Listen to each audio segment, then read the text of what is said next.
امام ابو الولید الباجی رحمہ اللہ 403 ہجری میں ان کی پیدائش ہوئی ہے اور 474 ہجری میں ان کی وفات ہوئی ہے۔ امام ذہبی رحمہ اللہ نے سیر و اعلام النبلاء میں ان کے حالات لکھے ہیں، الامام العلامہ الحافظ ذو الفنون القاضی ابو الولید، یعنی کوئی چھوٹے موٹے عالم نہیں ہیں تعریف کرنے والے، مالکی عالم ہے، بڑے عالم۔ یہ کیا کہتے ہیں؟ کہتے ہیں، تقلید کی تعریف کرتے ہیں، التزام حکم المقلد من غیر دلیل، التزام حکم مقلد من غیر دلیل، یہ تقلید کی تعریف ہے۔ التزام یعنی لازم پکڑ لینا، کسی چیز کو لے کے چپک جانا۔ حکم المقلد، کسی مقلد شخصیت کے فیصلے کو لے کر، اس کے حکم کو لے کر، اس کی رائے کو لے کر۔ مقلد یعنی وہ نبی نہیں ہے، نبی کی بات، نبی مقلد تھوڑی ہے، نبی کی بات لیتے ہیں تو اتباع ہے، وہ تو نبی ہیں۔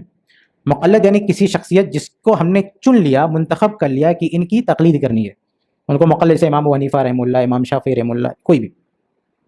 تو یہ کہتے ہیں کہ کسی مقلد یعنی ایسا شخص جس کی تقلید کے لیے آپ نے اس کو چنا ہے، اس کی بات کو لے کر لازم پکڑ دینا، یعنی لینے کے بعد اس کو لاک کر دینا کہ اب ہم اس کے علاوہ کچھ اور ماننے کے لیے تیار نہیں ہے، من غیر دلیل، بغیر دلیل کے، تو یہ تقلید ہے۔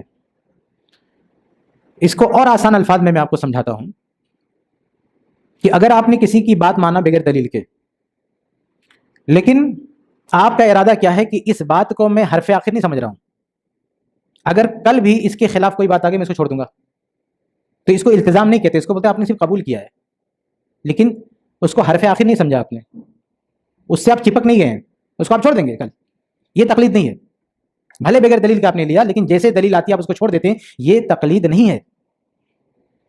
اور دوسرا کیا ہے کہ آپ جب کسی کی بات لیتے ہیں تو آپ کا مقصد یہ نہیں کہ اس کی بات لینا ہے، جیسے اہل حدیث عوام بھی اپنے کسی عالم سے مسئلہ پوچھتے ہیں، اس کا مقصد یہ نہیں کہ فلاں عالم ہی کی بات ہمیں لینا ہے اور کسی کی نہیں لینا ہے، وہ ایک ذریعہ ہے بس، اصل اس کا مقصد ہے کہ شریعت کی بات ہمیں پتہ چلے۔ یعنی اگر ہم سے کسی نے پوچھا تو ہم کو مقلد نہیں بنایا ہے کہ بس اسی سے ساری باتیں آنی چاہیے، اس لیے یہ تقلید نہیں۔ اگر کوئی آدمی کسی سے سوال کر کے مسئلہ پوچھتا ہے اور پوچھی گئی بات پہ عمل کرتا ہے لیکن اس کو لازم نہیں پکڑتا ہے اور جس سے پوچھا اسے مقلد نہیں بناتا ہے، تو یہ تقلید نہیں ہے۔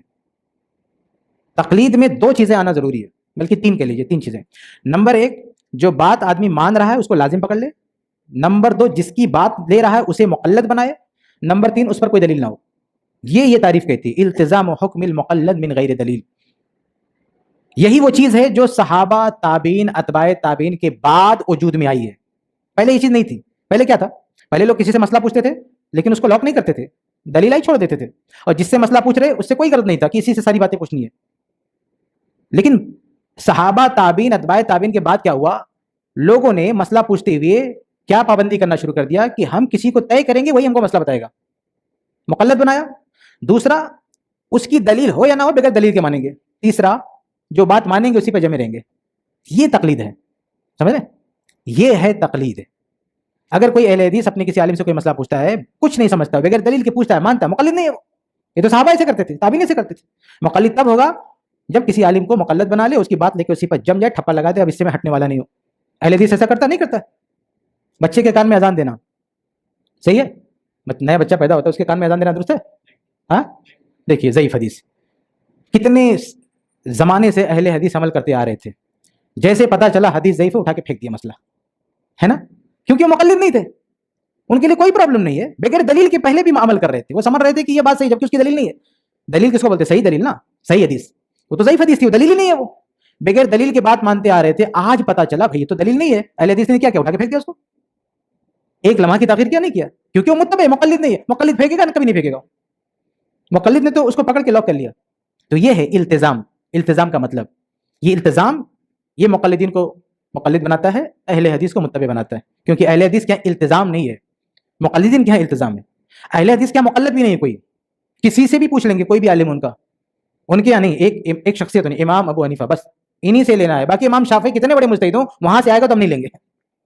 اہل حدیث کو کوئی پرابلم نہیں، امام ابو حنیفہ کی بات ہے تو بھی لے لے گا، اہل حدیث امام شافعی کی بھی لے لے گا، کسی بھی عالم کی بات اہل حدیث لے لے گا، اگر اہل حدیث کو اطمینان ہے کہ ہاں اس کی بات صحیح تو، کیونکہ اہل حدیث کا کوئی مقلد نہیں ہے، کسی کو اہل حدیث نے ایک منزل نہیں بنائی کہ یہاں کو پہنچنا ہے۔